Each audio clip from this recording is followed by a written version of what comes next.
Hi soulmates, my name is Tekla and today we are going to do the sewing tutorial of the mermaid skirt that we have already drafted. So in this particular tutorial, we are going to cover how you can cut the pattern drafting, the pattern that we have already drafted in your fabric, how to line it, and then how to stitch it together. So if this sounds like something that you like to learn, then stay tuned and let's get to it. If you are a returning subscriber, welcome back to class. If this is your first time of coming across my video, well, I'm happy to have you here and you might as well subscribe, and then let's get into the video. So guys, let's get into the sewing tutorial. So to make this skirt, I'll be using this Ankara fabric, which is about 6 yards. That is a piece. And then I'll also be using this lining. The lining that I used to make this skirt about 5 yards. So if you are making yours, I will advise you get between 4.5 to 5.5 yards of fabric. Then I'll also be using this zip to add to the skirt. So guys, if this is your first time coming to my channel, please hit the subscribe button right away. Alright, thank you for doing that. So let's now continue. So to cut this skirt, I am going to first be cutting the front part of the skirt, and then before we move over to the back, so I'm going to place the pattern that we have already drafted into the skirt. Please kindly note that this is a second part of a video, a tutorial that we have already started, so you can just check the other tutorial before getting to this particular one. So I placed my pattern on this paper, and then I am going to extend the length. This is because the pattern paper is not long enough based on how I want my skirt to be. I really want the skirt to flow. So I added about 48 inches. So the full length that I used for my skirt is about 52 inches. At least from the waist to the floor is about 52. It depends on the full length that you want to use, but what I use for this skirt is about 52 inches. And then the remaining thing that I had on the down part of my skirt, I just went ahead to also add it through the sides. I'll still do that. Then on the side of my skirt, I am now adding the allowance that I want to work with. What I added was extra 1 inch allowance because I can work with 1 inch only. That is how I add my own allowance. So for you, you can add 1.5 or 1 inch or 2 inches. It depends on which one you think is okay for you. So I just went ahead to extend the down part of my skirt. The same thing I had on the center, which was about 8 inches. I just went ahead to extend it by the side as well, so you can see what I am doing. Then I went ahead to cut it out. So on the side part of this my skirt, on the down part, the pattern paper was a little bit longer than how I would have wanted it to be. So I was just cross-checking and then cutting out very well just to make sure that everything aligns. And while I was done, this is what I had. So you can see that the front is already out. So right now, let's move back to the back. So for the front, you saw the way I folded it. Then for the back, please take note of the way I am folding it as well. So see that this skirt alone is going to consume the 6 yards. So unless you just want to make a simple A-line skirt, as well as a cut together mount, please know that it normally takes up to like 5 to 6 yards so that it will flow very well. So I am just going to bring the back pattern and place on the paper.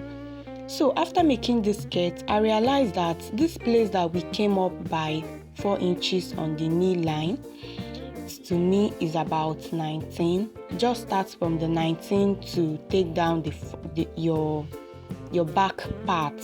But as you around 22 or 23, then what you can do is to come up by 3 inches, and then your your tail. But if your knee is 19, you can just start from the 19 to slant it down. This is because I noticed that after making the skirt, the tail part was a little bit up. So I'm just telling you, but if you want your tail to stay, it's not a problem. I've seen skirts like that. But all you have to do is make sure your waist to knee is about 23 or 21 before you can now come up by 3 inches on the knee line to slant your unless your client wants a tail that is like that. So I went ahead to add 1 inch side allowance to my skirt, and then I extended it down. Then on the zipper part, I added my zip allowance, which was about 1.5 inches. That is what you can see me mark, even though I already did that already. So I just went ahead to connect it to this knee part.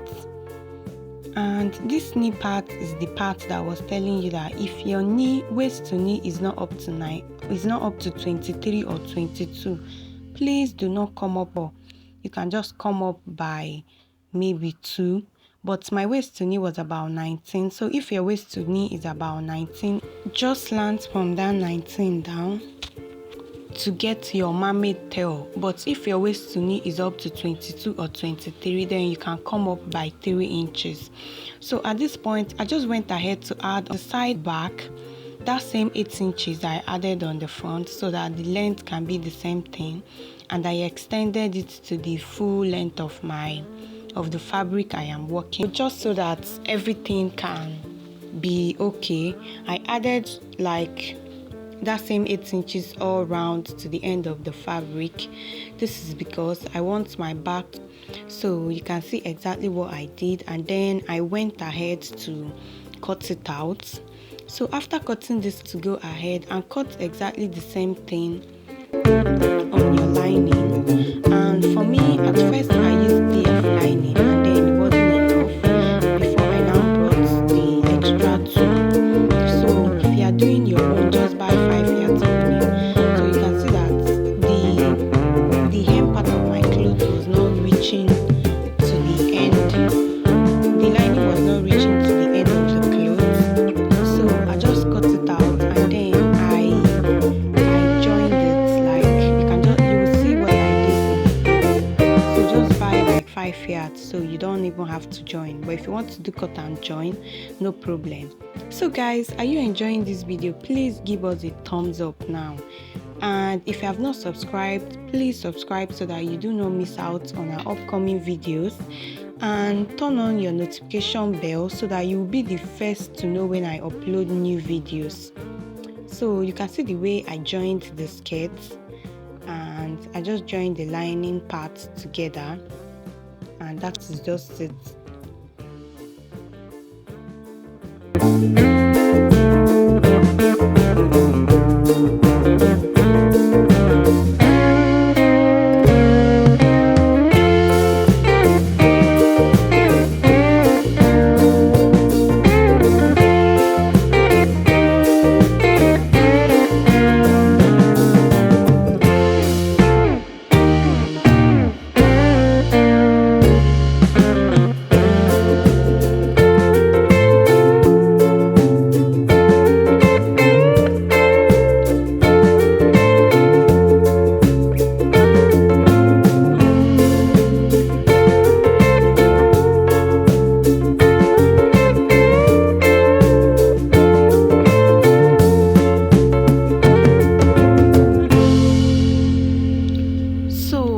At this point, I'm now going to go ahead and cut out the lining for the front part, and also make sure that your fabric is 1 inch longer than the lining. That means your lining is going to be 1 inch shorter than fabric on the hemline. So that is just what I did, and then I went ahead to cut out my lining piece.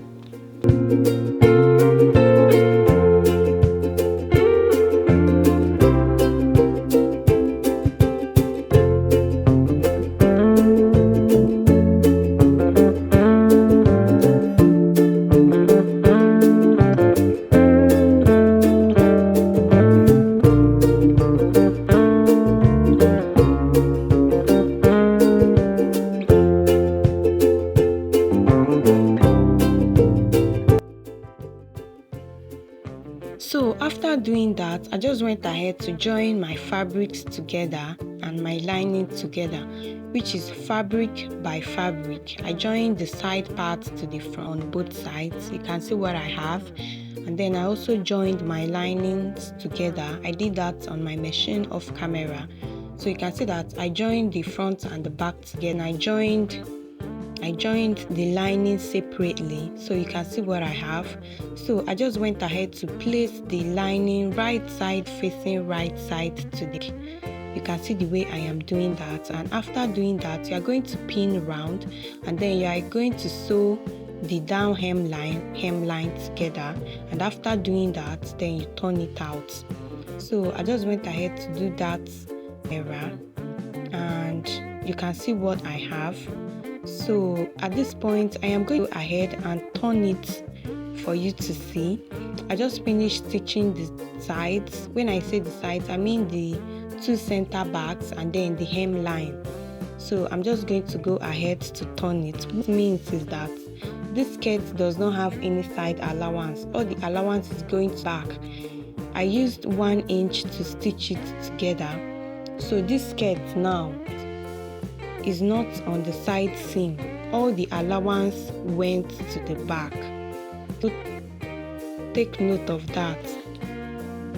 So at this point, I've already turned it out, and after turning it out, what you're now going to do is to give this a very good press.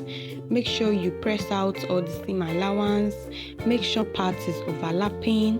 Make sure that every single place is out, even the pointed part. Make sure everything is out. So you now iron iron all your seam allowance together. So guys, if you have gotten to this point, please go ahead to like the video and hit the subscribe button. You do not miss out on our upcoming video. And also turn on your notification bell so that you can be the first to know when we upload new videos. So right now you can see what we have. I've already turned it out. You can see how the thing is already coming out fine. So now we are now going to shape our skirt. This is now the point where you impute your waist measurement, your hip measurement, and then your knee. At this point, you are now going to determine how you want the skirt to hold you. You know, we want tight, whether you want it free. I've made skirts for different clients. Some doesn't even want it tight on them at all. I want it loose. So at this point, you now determine how tight or how loose skirts to be. So for me, sometimes I do like it to be a little bit free. So you just see the way I placed it, right side facing right side, and then I'm going to go ahead to come over to this zip allowance part that extended to the hem part of the skirt, and I'm just going just divide what you have on your waist. Assuming your waist is 26, just divide it by 2, that is 13, and wherever the 13, just take out the remaining allowance. You do the same thing on your hip, and then on your knee you determine how deep you want it to be. But for me, I do not want mine to be deep. I want it to be very free. So guys, after I was done, this is what I had, and it was just so beautiful and so full. So I just had to put it on my dummy so that you see what I had, even though it was not the same measurement with my knee, so that you just have an idea of it. I hope you enjoyed this tutorial, and I can't wait to see you in my next video. Please remember to subscribe. Bye.